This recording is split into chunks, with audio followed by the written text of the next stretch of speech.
12 o'clock. I'm Stacy Malson. I'm the pastor at St. John's in Little Swamico, Wisconsin, near Green Bay. And I'll be your MC today. We're excited and happy to have Catherine Anderson and Rozella Hayde-White here to talk about faith formation. And just a reminder, Oasis was a dream child of the ELCA Youth Ministry Network, reminding us that we need a place in between, right? Between that time we gather at the extravaganza to the next time we get together, but have a place of rest, a place of growth, a place of life. And often we don't have that in the deserts in between those big events that we get to see each other and be refreshed and renewed together in learning. So we do this a couple times a year, and excited to be back with you. I know a lot of you are in the midst of starting up your fall seasons, and so blessings in that, and thank you for taking the time to join us today. Our topic is Faith Listens, Leading Youth Through Challenging Conversations. And this is a new venture also out of the Ministry Network, which offers space for listening and learning with young people, even in times of deep division. The Faith Formation Co-op team guides to unlock the power of listening within diverse groups facing complex and contentious issues. And you can gain practical skills to lead these essential conversations in a faith context, fostering unity and growth. As we go through our event today, please feel free to put your comments or questions in the chat, and we'll monitor that as we go through as well. With that, I'm going to turn it over to Todd to talk a little bit more about the E. Yeah, just some quick announcements, things to let people know about. First of all, welcome. Really glad you're here. Thanks for being here and for being a part of this conversation. I'm really excited to hear what Catherine and Rozella are going to share. I think it's going to be good and helpful stuff for us. We are in the midst also of extravaganza registration. Really excited about this year's event in Louisville, Kentucky. It's one of my favorite cities to bring an extravaganza to. We were there one time before. It's a great hotel property in a great town. Registration is open and registrations are coming in quickly. We encourage you to get yours in as well. You can do that by going to ext25.org, ext25.org. That's the extravaganza website, and all the information about the programs, speakers, workshops, all those pieces are there, and it's being updated regularly, and you can get to the registration there as well. So I encourage you to go ahead and get registered. I know there's a few weeks away from an early bird deadline where the prices will go up. So there's a little bit of time, but we encourage folks to do that quickly. Also, a couple other things. We have you probably heard about this, a new Third Tuesday Conversation podcast team that we're very excited about. Veronica Brito, Alex LaChapelle, and Jessica Noonan are going to be the team folks hosting the podcast. Their first episode is coming out next week. Next week will be the third Tuesday. So look for that. If you are not subscribed to get it, you can go to wherever you get your podcasts and subscribe so that you receive that every month. This month, I know they're doing a post-gathering recap with Jessica Lyles, who's they're the director for the 2027 Youth Gathering. So it's going to be good conversation and about the gathering and what they're thinking about moving forward as well. So you'll want to hear that for sure. Also, continue to check out the Connect Journal, connectjournal.org, the network's online magazine. We put out a different article about every 2 weeks or so. Next week, there's an article coming out relating to how congregations connect with outdoor ministry. That should be good. And there's a long history of articles there as well. And then just talking about other kind of online resources, we just continue to encourage people to make use of Martin's List, where it's the resource sharing site that we have. I think there's somewhere between 400 and 500 resources that are on Martin's List right now that people have uploaded. People create things that they use and think that maybe there's some value. Other people might want to share it, and so they get posted there. You can go in and search. You can save resources. It's just a really, really helpful tool. And I encourage you to put things up there that you write. That's the biggest deal, is trying to convince people that the things that they write are worth posting. But they are. People will take the things that you create and they'll adapt them for their own purposes. But please feel free to share. We want to be a community that supports each other in that ministry. So just a few things we want to highlight from the network and remind you about. So thanks for making use of that. Thanks for being a part of the network, and thanks again for being here today. Stacy? Thanks, Todd. It is my privilege to introduce you to Rozella and Catherine. Rozella is a public theologian, spiritual life coach, leadership consultant, inspirational speaker, and writer focused on nurturing life-giving love in this world. She engages issues of faith, justice, self-awareness and love, mental illness, and the radical and transformative love of God is embodied in the person of Jesus. She's an author and a writer focused on faith and spirituality, community development, leadership, and justice steeped in a love ethic. And then Catherine serves as the director of the Faith Formation Co-op, a new initiative within the ELCA Youth Ministry Network in partnership with the ELCA and funded through the Lilly Endowment. She is passionate about equipping adult leaders to accompany young people in life-giving faith journeys. Previous to this role, Catherine served for 23 years in the Northeastern Minnesota Synod, ELCA, providing leadership development and faith formation for youth and their adult leaders, and has been involved with the ELCA Youth Ministry Network as a regional facilitator coach, practice discipleship director, and co-director of the extravaganza. Catherine lives in Duluth, Minnesota, where she loves to play in the great outdoors. Ladies, the floor is yours. All right. Well, thank you so very much, Stacy, and thank you to all of you that are here today and listening to the webinar later on. As Stacy said, I'm the director of the Formation Co-op, and we are going to be sharing with you. Rozella ID White is on my program team and was on the design team that put this together, and we're going to be sharing a portion of what we do for the co-op in our listening process. And we're adapting it especially to be able to have conversations with young people because we know in this day and age that in our culture, there are divisions and there are contentious conversations happening.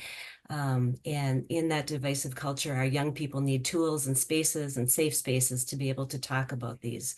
And we believe that our role as leaders of faith is to provide that safe space, not to tell them what to think, not to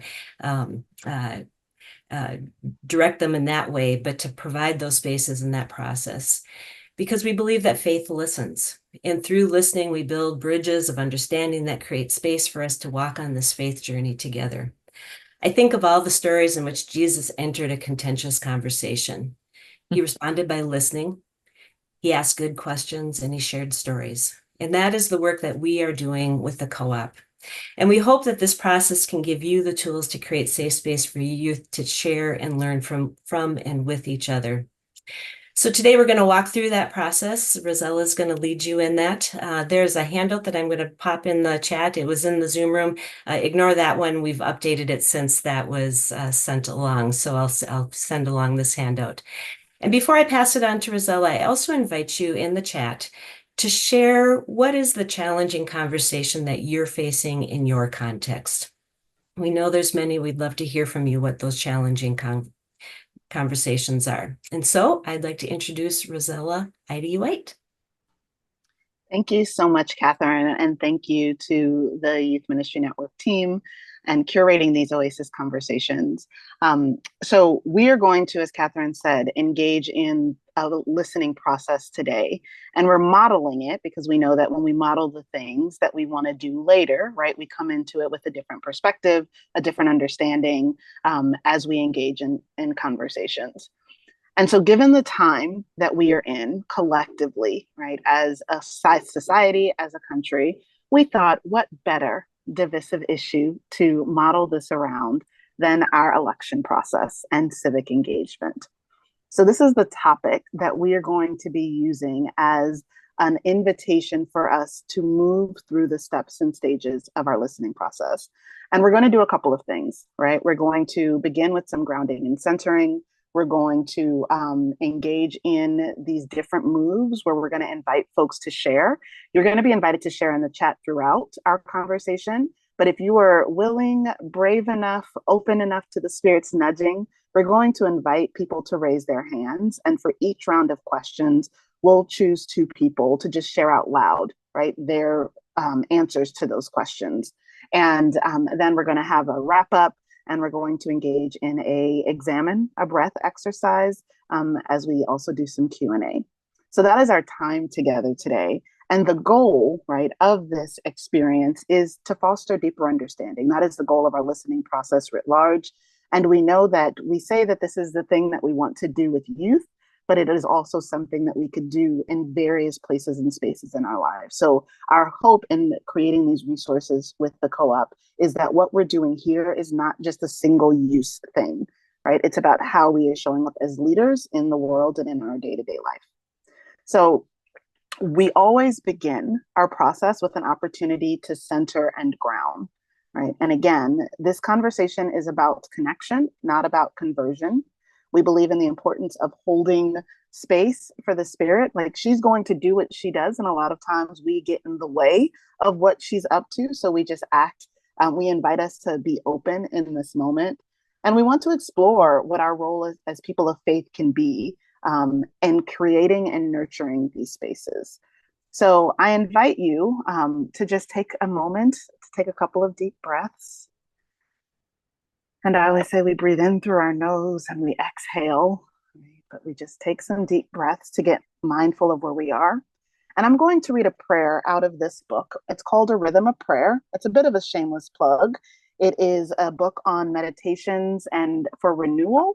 And it was edited by Sarah Bessey, and it includes some phenomenal women across Christian faith backgrounds, including yours truly, sharing different prayers and thoughts as it relates to how we are disoriented and reorient ourselves as people of faith. And so this is a prayer that I'm reading today from my dear sister, Laura Jean Truman. And she titled this, A Prayer for the Tired, Angry Ones. So let us pray. God, we're so tired.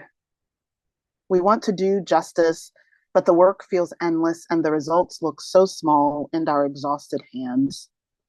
We want to love mercy, but our enemies are relentless, and it feels like foolishness to prioritize gentleness in this unbelievably cruel world. We want to walk humbly, but self-promotion is seductive, and we are afraid that if we don't look after ourselves, no one else will. We want to be kind, but our anger feels insatiable. Jesus, in this never-ending wilderness, come to us and grant us grace. Grant us the courage to keep showing up to impossible battles, trusting that it is our commitment to faithfulness and not our obsession with results that will bring in your shalom. Grant us the vulnerability to risk loving our difficult and complicated neighbor, rejecting the lie that some people are made more in the image of God than others. Grant us the humility of a decentered but beloved self. As we continue to take the single step that is in front of us, Jesus, we ask that you keep us from becoming what we are called to transform. Protect us from using the empire's violence in our words, in our theology, in our activism, and in our politics for your kingdom of peace. Keep our anger from becoming meanness. Keep our sorrow from collapsing into self-pity. Keep our hearts soft enough to keep breaking. Keep our outrage turned towards justice, not cruelty. Remind us that all of this, every bit of it, is for love. And keep us fiercely kind. Amen. Again, that's a reading from A Rhythm of Prayer, a collection of meditations for renewal. So we begin this conversation, and again, I'm going to invite you to share responses to questions that we are raising in the chat. And then as you feel called, led, compelled, nudged by the Spirit, right, you are invited to raise your hand. And we'd like to hear from about 2 people kind of each go around. We're going to have about 4 or 5 go rounds of some questions. And the first thing that we do with our listening process is that we invite the people that are gathered, young people, people that are in our communities, we invite them to share stories on whatever the topic is that we're joining together for, right? So when we're doing this from a faith formation context and we're engaging in spaces and places where we're trying to find partnerships within our community or hear from folks, we begin with just sharing stories, right? And so, what we'd like you to do is to share some stories about your relationship to political or civic engagement and what your faith has done for you in terms of the impact that your faith has had on how you show up in the political sphere, right? So, what is your relationship to political or civic engagement? And how does your faith impact how you show up in the political sphere? And Catherine is going to drop a couple of those questions in the chat. And I just invite you to consider this. Anyone who knows me knows that we don't just come together to think about things. We come together to engage in the difficult conversations. And so this is a place for us to practice this. So again, what are stories that you have about your relationship to political or civic engagement? And how does your faith impact you, how you show up in the political sphere? Do we have any folks that want to share, whether it be in the chat or coming off mute by raising your hand?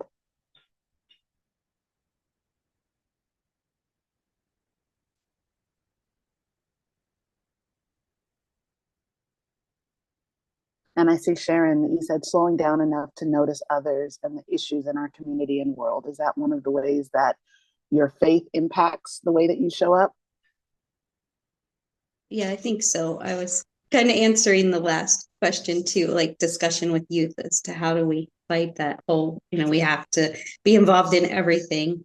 It gets overwhelming when you think about all the different issues. And so finding the time to really look at our own community and slow down and find out how to be engaged. Mm-hmm. Thank you for that.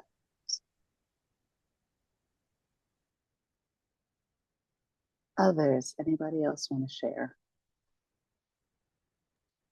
I think Anne has something to add. Yes, Anne. Hi, I can share quickly. In relation, my relationship with politics and in the political sphere. Growing up, I grew up in Iowa, and so caucusing was a big deal. And my mom is really political and loves to engage in any political conversation. And so growing up, people would come to the door of for whoever or whatever candidate they were there for. They were always, mostly younger college kids, and she would often invite them in. It was usually really, really cold out at that time. She would invite anybody and everybody in for a cup of hot chocolate.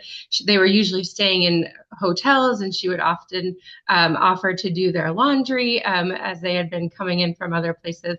And so just making sure that there was space for everybody and listening. And then we would go to those caucuses, and you would see those young kids who are there still trying to rally some support for their candidates. But she had often talked to many of them. Thank you for sharing that, Anne, because what I'm picking up is that it also for you is rooted in hospitality, right? So living in Iowa in a space where caucusing is such an important part of the political process and our election cycles, right? You were then seeing how your mom embodied this passion, but also was able to lean into hospitality for those in your midst. So thank you for sharing that. Was there anyone else? And I see Brad in the chat. Your faith leads you to try and see both sides of the politics, right? And when I think about what we have to offer as people of a Lutheran theological tradition, it is to hold multiple things, right? It is about the both and. So thank y'all for sharing. And as you continue to think, right, we just want to add that. I think I'll just share one story in terms of my own life, because similar to Anne, I grew up in a place with a mother who was very politically, and I should say civically engaged. And actually, I was thinking about this in preparation for our time today. When I was in middle school, I was tapped to serve on the first Mayor's Youth Commission for the city that I live in, which is a suburb of Houston.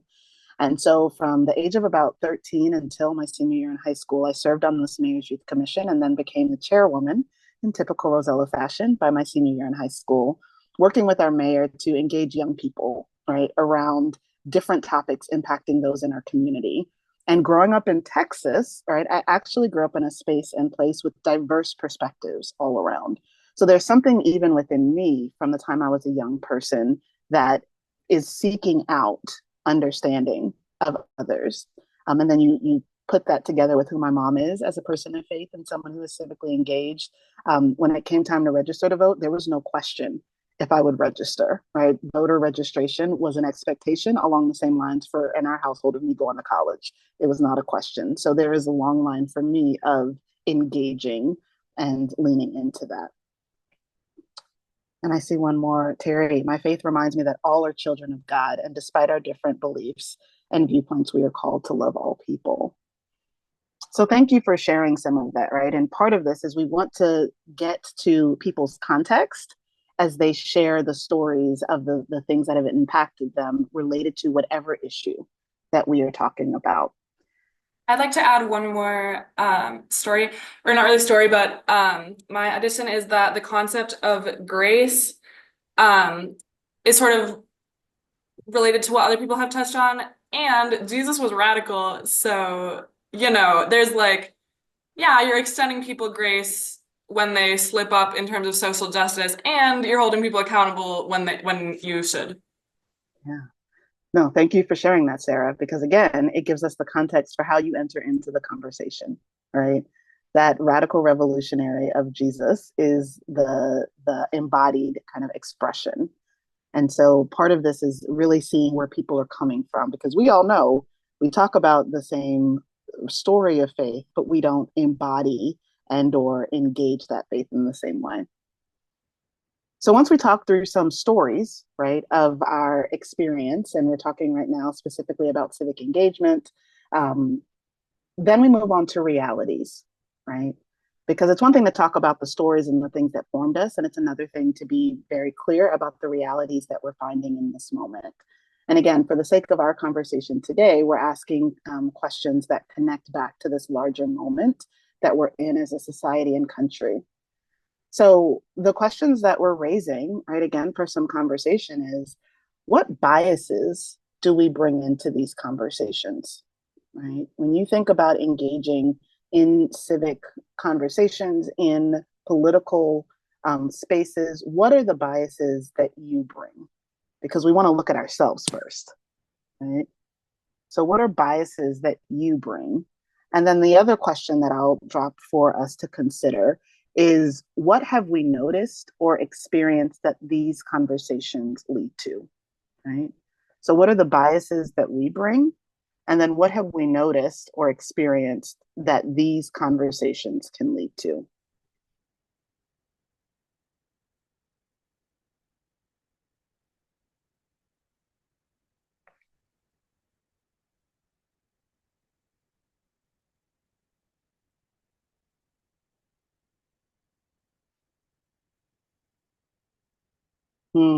Right.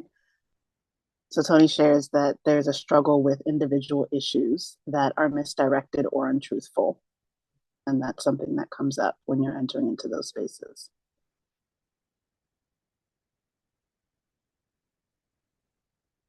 Thank you for sharing that.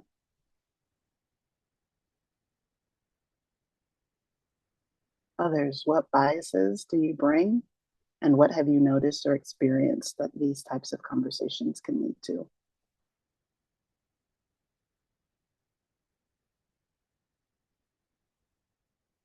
We make assumptions that everyone thinks and has the same life experience as we have.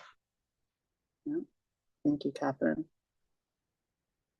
I often bring the bias that I am, of course, well-informed and, quote, correct, which goes with the many biases I bring along with my cis, het, white, male, aged privilege, right?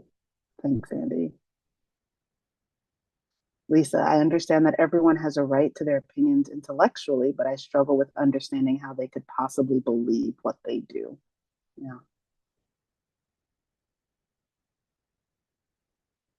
Well, and one of the things that I think about all the time is how do we hold like the multiple truths, right? The reality that every single person is made in the image of God. We believe that is a beloved individual who God has crafted. We also believe that we as humanity are broken, not just them, but we, right? All of us together. And I wonder when we're entering into these spaces, how those realities are held, right? Marta, I admittedly have the bias that folks who are members of the ELCA church should know what our church stands for, particularly with regard to our social statements.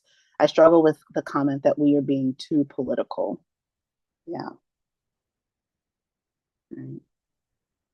And when we have biases, we know that it's hard for us to actually see the person as who they are because we're already thinking through certain things.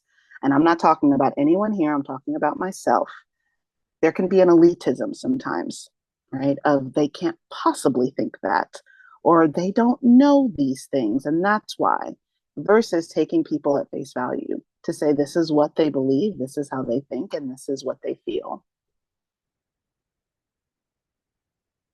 Sarah, I don't understand how people can separate the financial side of politics from the social side. And Pastor Michael says these conversations help lead to the exposure of our biases and therefore the opportunity to acknowledge them, put them in the room so we can discuss further. And what would it look like if we did create spaces again that are not about conversion, but connection? And if our communities of faith can't be that space for people to be able to bring their whole selves in, then I sometimes wonder, what are we doing? So we explore the realities that we're experiencing in our context. And it's starting to point me already as I'm listening to you all, right? It's pointing to me into some directions of places and spaces for you to lean into when you think about the next parts of our listening process.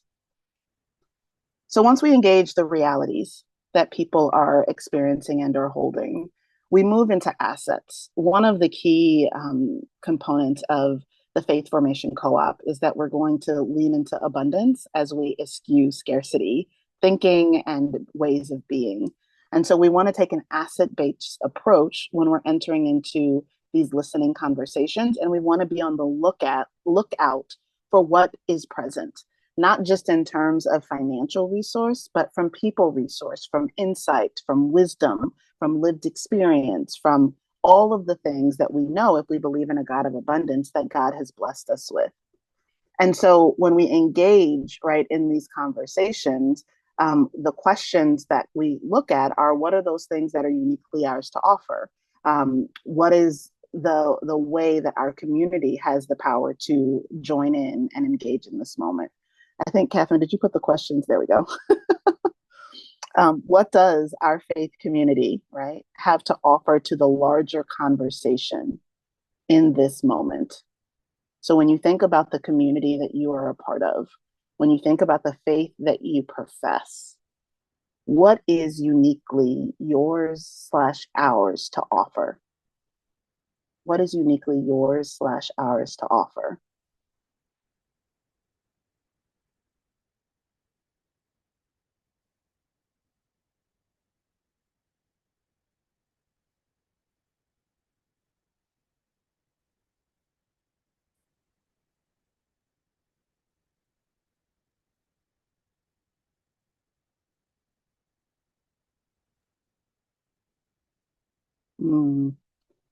Thank you, Jenny, another Faith Formation Co-op leader on our program team. Jenny says, we have the opportunity to, quote, set the table, to invite and welcome, to include and provide space.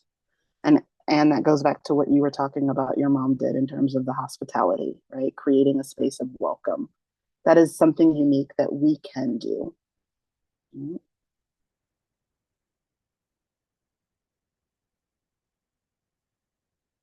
What else do we have to offer?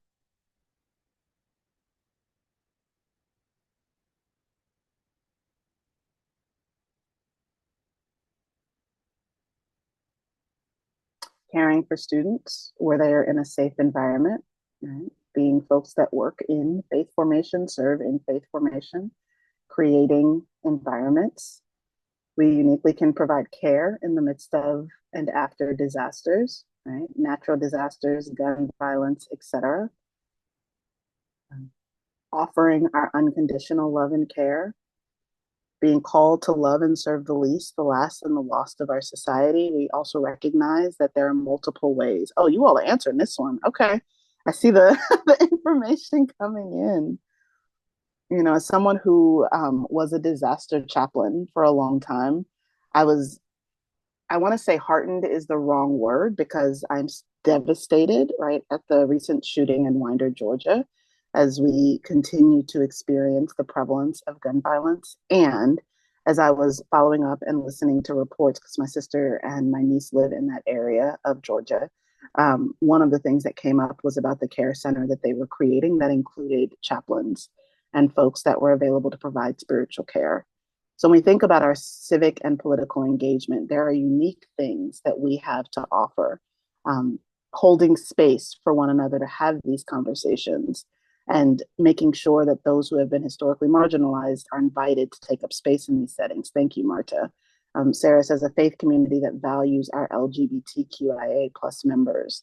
Terry says to model listening and being open space for all, while also holding others and ourselves accountable for our actions, right? So again, we embody this both and prayer, not thoughts and prayers, but inviting the Holy Spirit to be at work in and through us and others. Thank you, Catherine. We can reflect and model grace, right? So you all are already thinking about the assets that we have, right? And so then the Rozella question would be, how are you deploying those assets in this season? What is your youth ministry, your congregational ministry, community ministry doing in this moment, right, to offer these assets to our neighbors and to our society in ways that are rooted in our beliefs, right, as people of faith? So once we think about our assets, so remember, we set the stage talking about stories from our own lives and lived experiences. We talk about the realities, right, that exist in ourselves and in our context and communities. We spend some time mining our conversations for the assets that we bring. And then we look to partnerships, right? Because again, we are not meant to do any of this alone. We are meant to bring our unique voice and perspective, but we look for partnerships. So when you think about this moment of political and civic engagement or ongoing moments, right, of political and civic engagement, who can you partner with to have these conversations? Who can you partner with to have these conversations?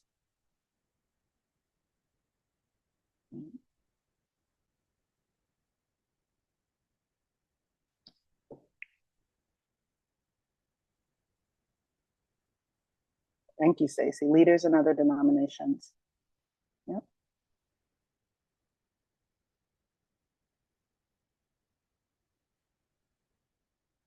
Who else can you partner with in your context?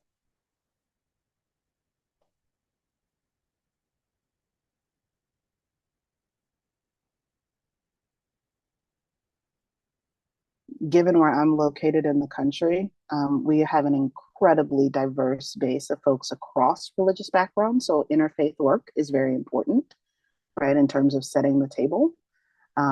So Tony puts parents, other faith community members, youth directors from across denominations, our brothers and sisters in the ELCA and from other denominations, reconciling works. And again, I want us to think about this particular topic, right, of civic and political engagement. Who else comes to mind when you think about that in partnerships?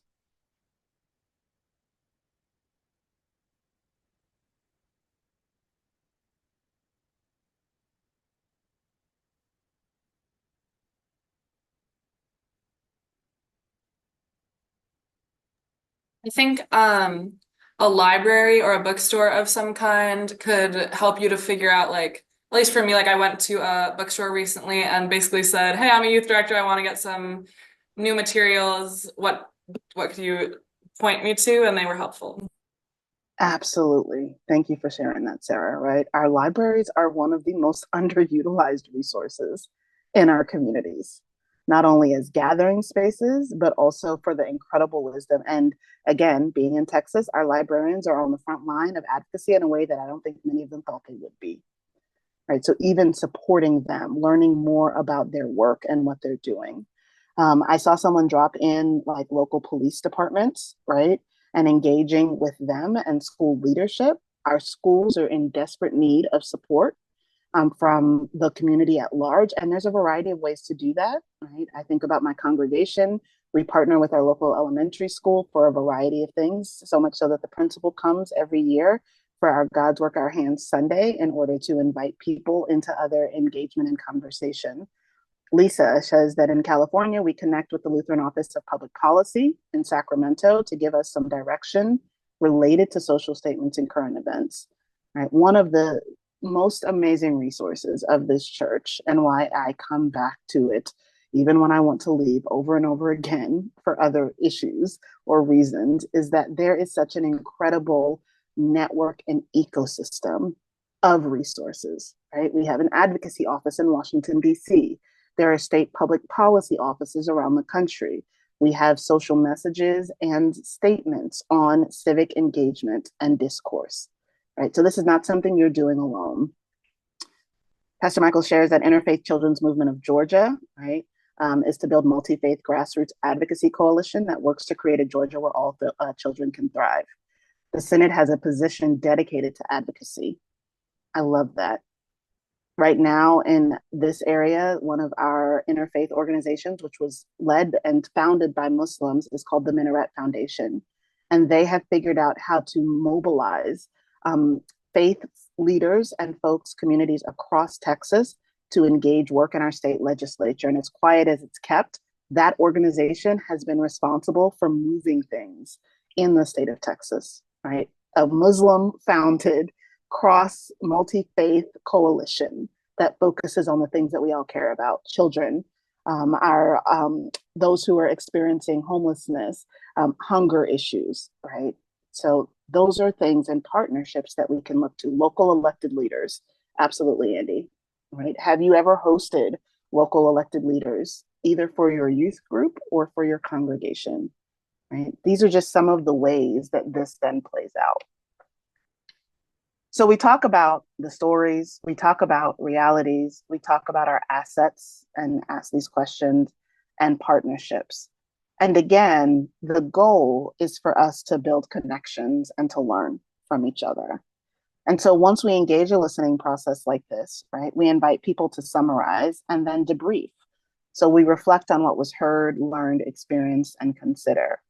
So I'm curious, and I talk about this using different questions, but even in our conversation today, was there anything that was learned and or what did you hear that you're taking with you? So was there anything that was learned and or what did you hear that you're taking with you?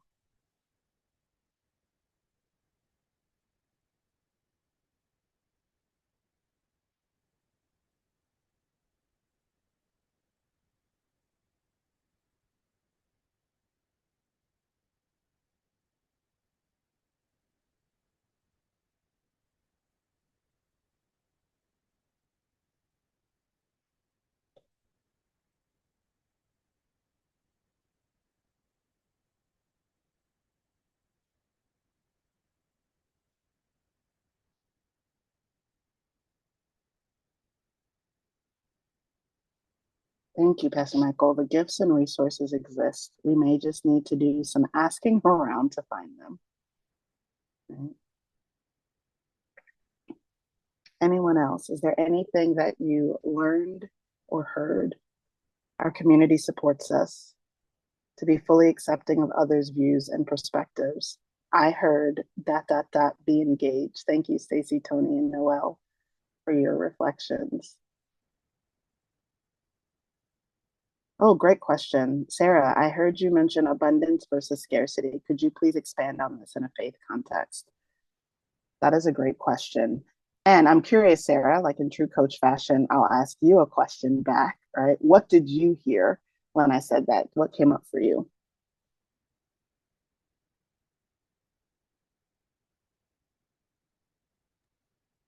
Well, actually, this might not be so like well, I'll just say what the idea is. So I was thinking yesterday in a text study about whether God feels emotions in a similar way to how we feel emotions. And then I was thinking about how God's emotional experience is really vast and abundant, and ours and I don't really know how ours relates, but I had this visual that I drew that's like a spectrum, and this is what God feels, and then we're kind of in the middle, like a UV spectrum. You know how like humans can only see this much? That's kind of what I was thinking about. Yeah, well, actually, I love that imagery, right? I think that God's emotions probably go to depths that we probably will never understand, even as they're reflective of us, because we're made in God's image, right? Like it's that both and when I think about the question of abundance and scarcity, specifically, I think about what is it that we believe to be true about what God provides, right? Do we believe that God provides enough, more than enough? Do we believe that in the divine creation, right, of the heaven and the earth, of the land, of the animals, of all of the beautiful resources that we have been gifted to steward, that there is enough for everyone? Or do we believe in scarcity, that there isn't enough, that we have to fight for what is ours, right? And that we even have that way of thinking about something being ours versus something being theirs, right? And so when I think about abundance and scarcity, those are the things that come up for me. I'd love to open it up though. Who else has some thoughts on abundance and scarcity in a faith context?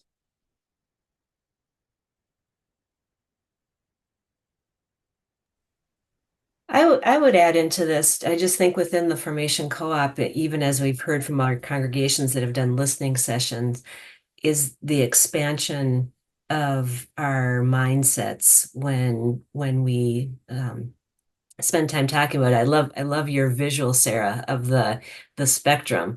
And it feels like our part moves from here to here when we start listening to others. I mean, just even watching the chat go and the amount of resources and assets that we have and the partnerships that we possibly have whenever we sit in community with each other, it expands ourselves. And God is present in that, in making us see bigger and be more.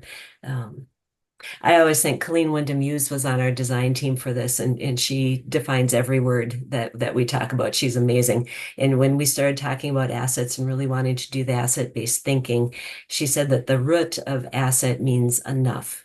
It doesn't, we have all that we need because God is enough, we are enough. Yeah. Yeah. I'd love to hear others as well.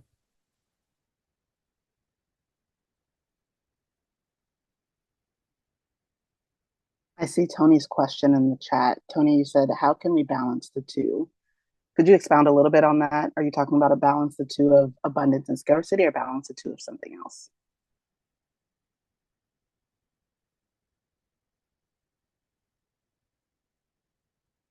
Taking the consideration of political views and so forth, we had moderation, looking at both sides of the opportunities for some individuals might be in need, where others have a wealth of other things. If you look at monetary money as being a caveat, um, how can we share our abundance, or how can even someone with a scarcity be able to share what their needs are? So I think creating a balance and looking at the needs and wants um, and and not necessarily I have enough or I don't have enough. I'm just flip-flopping back and forth with the both of uh, addressing the viewpoint and so forth.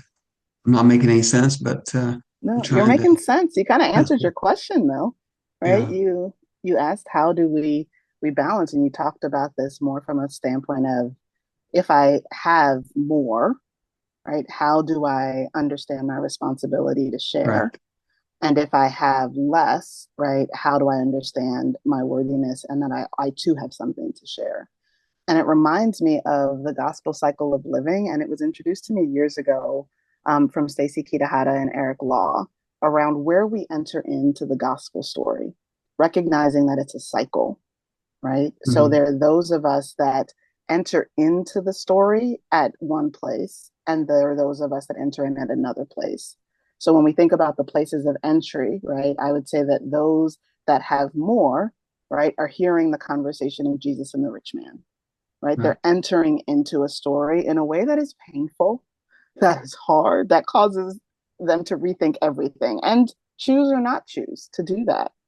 And I think those that have less, like I think about Jesus on the cross and or other stories, right, of today you will be with me, right? Does God not take care of the birds and all of the others? I will too take care of you. And I love that thinking of a cycle way of thinking, because in my own life, I have been at both points, right? And so part of it is, I think, do we stay in one place, or are we constantly evolving and constantly paying attention to that and coming back to the center? I think there's some commonalities. In my life, I was a high school counselor most of my life, and I worked in a very urban inner city school, in a very affluent school. And the needs for the children, the needs for the families are very much the same. The issues, how the challenges might come up are different, but I still think the educational needs, the resources they have still creates problems where there's a scarcity or abundance. There's still some issues and problems, drugs, alcohol, uh, bullying, and issues that doesn't matter what dynamics of if you have abundance or scarcity, the needs are still come to surface for the individuals. And what you're talking about connects directly to where we started with stories, right? As we think about the ways that we get to understand people. So, just in your sharing right now, I've learned a little bit about you having been in these multiple contexts and being able to distill from that, right, the connecting points. So, thank you for sharing that. Sure. Terry, I see that you had put in the chat, if I wonder if we focus on scarcity because we ignore the abundance, because it may come from those who are different from us or who we disagree with. Is there anything else you want to say about that, Terry? From Hawaii? My internet is really wonky. My internet's wonky, so you may not get much. I just think that when we look around us and when we're looking for the abundance in things, or when we're looking for the resources we have, we just I gloss over those who are different, those who may not agree with me, even though I know that there's gifts, that there's things that can contribute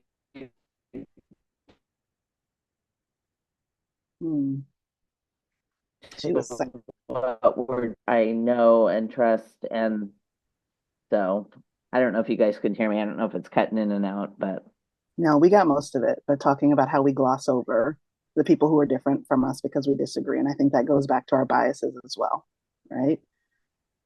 One of the biggest things, and this is just random, that I had to deal with when I went from church-based work to now being an entrepreneur was a lot of the biases I had about people with money, right? And one of my business coaches early on said, Rozella, if you're going to be in business, the goal of business is to make a profit. You're going to have to figure out how to deal with that bias and also decide how you want to use it for good and align it with your values. Right. So part of this is really getting clear about where we stand and what is getting in our way that ultimately can hinder what work the Spirit is up to. Right. Okay, we see, I think there are a couple more in the chat, and then Catherine, am I missing anything? So I see that, I think sometimes we see scarcity because we see the world as a zero-sum game. Thank you very much for saying that, Brad. If you quote win, then I quote lose. What I thought that I had. This, I believe, is our human perspective, not God's. Absolutely. Sharon says, I think of scarcity as individualistic and excluding community.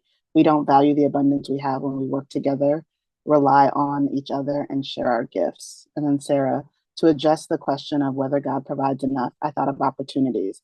We often think of opportunities as limited, but what if we had a mindset of abundance? Absolutely, right?